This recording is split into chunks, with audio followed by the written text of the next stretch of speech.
Peace, I'm Guido, and I'm very excited about the new subscribers that recently came to our channel. And I want to extend an invitation to you and tell you that you have been inducted to be an honorary Afri-cultivator. Because on this channel, we always research the ancient Afri-culture concepts so that we can innovate the new ones.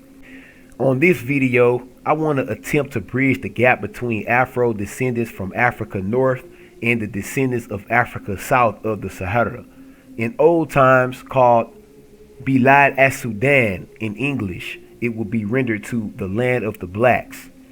And I don't want to really tell anyone how to think or even feel, because we all have different life experiences.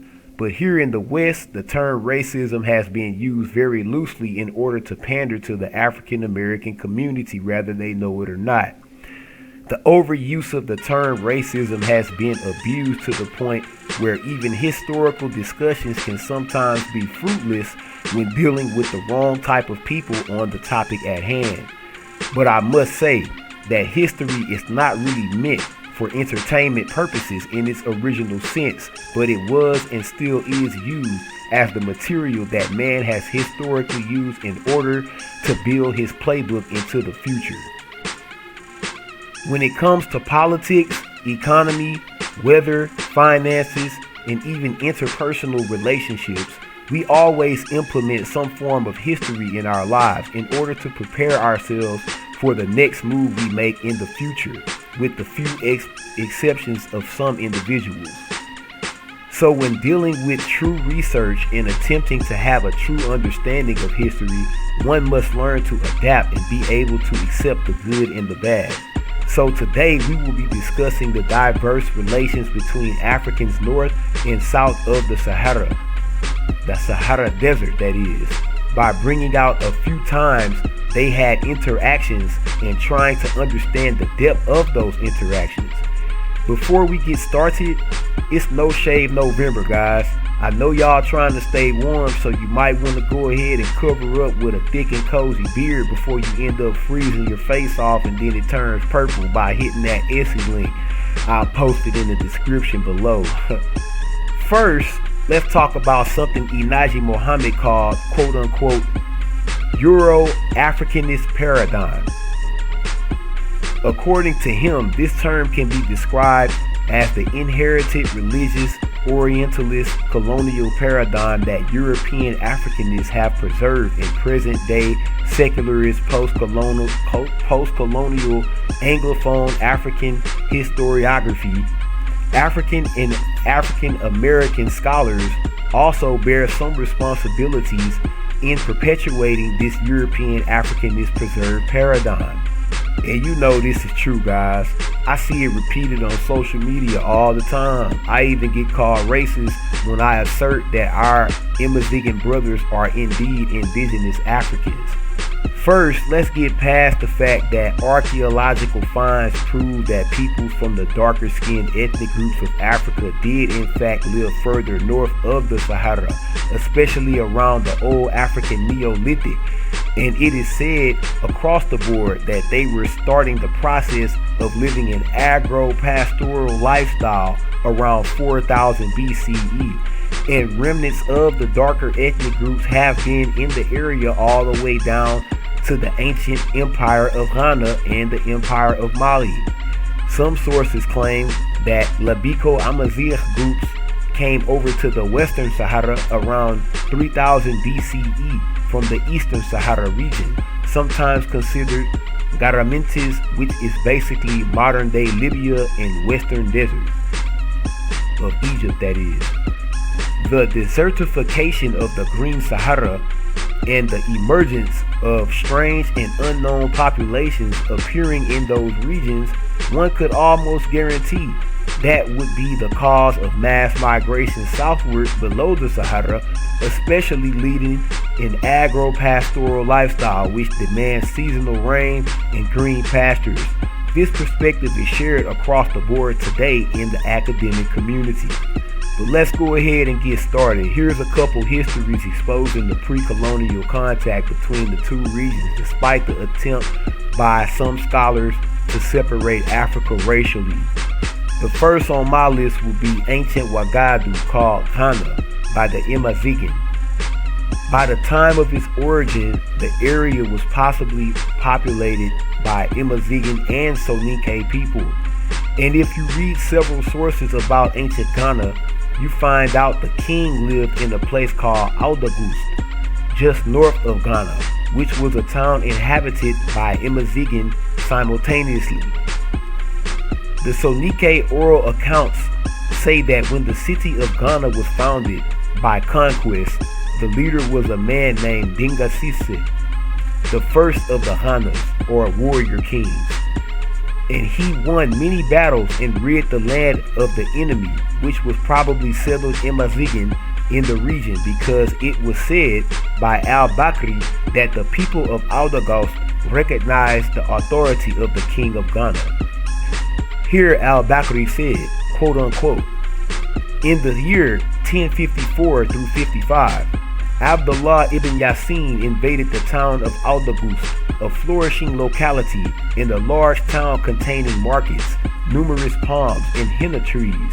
This town used to be the residence of the king of the Sudan, who was called Ghana before the Arabs entered. This former city was inhabited by Zenata together with Arabs, who were always at odds with each other. The Almorabitum violated its women and declared everything that they took to be their booty of the community. The Almorabitum persecuted the people of Aldagust only because they recognized the authority of the ruler of Ghana. It's also been said that Aldagust was first an independent market town and later a tributary satellite of Ghana, ultimately proving the dynamics of that ancient relationship. It was captured from Ghana around 1054 to 1055 by the Songhai wing of the Muslim al-Murabitum movement, and therefore declined in its importance. The second example, from the book called The Royal Kingdoms of Ghana, Mali, and Songhai, mentions routes for camel caravans linking North Africa and the Western Sudan began to be established. The Soninke, who were well-organized settled farmers, and the nomadic Amazigh, who ran the caravans across the desert, lived in a kind of armed peace. When there were good rains and the Soninke farmers had good crops, they became stronger and advanced to take over cities that were formerly outside of their territory. When the Amazigh forces had a temporary advantage, they would raid into Ghana. Warring clans often settled disputes or sealed treaties by uniting their ruling families through marriage and forming a new clan.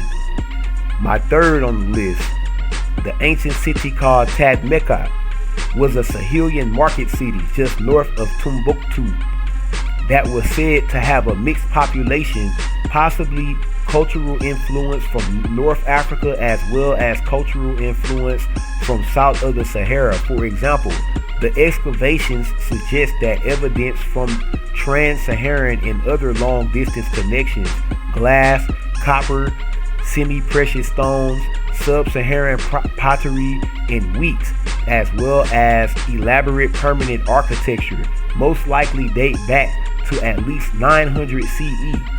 Already by this point, the permanent settlement was seemingly the location of a culturally and ethnically mixed community. The combination of Amazigh ceramics, Middle Niger and Niger-Ben pottery, and suggestive evidence for North African cultural practices like eating wheat suggests the presence, or at least cultural influence, of all three populations involved in the trans-Saharan trade: Saharan, North African, and Sub-Saharan. The unusual mixing of mud-built and dry stone construction in the earliest documented architecture also supports this conclusion. Ibn Hakal's 10th century description of Mecca is singled out as a location with a racially mixed population, its citizens both having black and Amazigh ancestry. My fourth on the list will be Mansa Sabakuru, which was a former slave turned noble among the Mandinka ranks that came to power after Mansa Abu Bukari I. He conquered ancient Tekrur, which was basically Senegal and southern Mauritania, and after that he took his Malian army further north to end up conquering a town called Takera, which brought many Amazigh under Mandinka domination. And the fifth on the list, in the 14th century when Mansa Musa I came into power, he took control of the salt trade routes by conquering Walata, which was at the time inhabited mostly by Amazigh, and he conquered Taghaza, which was a predominantly Amazigh city that was another vital source of salt for the trade. Here's an excerpt from some works of Inaji Muhammad. The Saadian invasion of the Songhai Empire serves as the precursor to later narratives that grouped darker-skinned Maghribians together and identified their origins as being sub-Saharan West Africa, with gold serving as a motivation behind the Saadian invasion of the Songhai Empire. This made way for changes in latter behaviors toward dark-skinned Africans. As a result of changing behaviors toward darker-skinned Africans, darker-skinned Maghribians were forcibly recruited into the army of Ismail ibn Sharif as the Black Guard, based on the claim of them having descended from enslaved peoples from the times of the Saadian invasion. Shurafa historians of the modern period would later utilize these events in narratives about the manumission of enslaved Hartini, a vague term which, by merit of its needing further definition, is implicit evidence for its historicity being questionable. The narratives derived from Shurafa historians would later become analogically incorporated into the Americanized narratives, e.g. the trans-Saharan slave trade, imported enslaved sub-Saharan West Africans, darker-skinned Maghribian freedmen, or of the present-day European Africanist paradigm. I'm not saying that I know all of this material he lays claim to, but I would definitely tell anyone that wants to know to look deeper into it. Let's keep it real, fam. If you're really dealing with history, you know the Maghreb has had French influence for a long time. They have even had recent pushes to de-Arabize and decolonize their education system in attempts to be reconnected with their ancient African roots. And I want to state one more thing that Inaji Muhammad has said.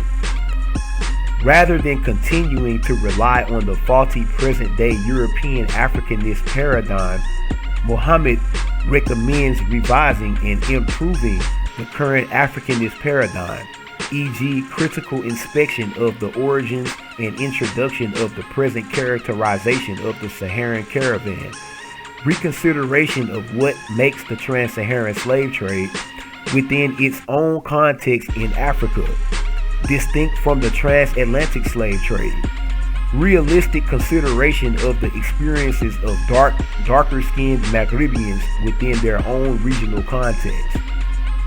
But that's all I have for today, Afro-cultivators. Make sure you like, share, and subscribe so you can stay updated with our latest news and videos, fam. Thank y'all for watching, and until next time, peace.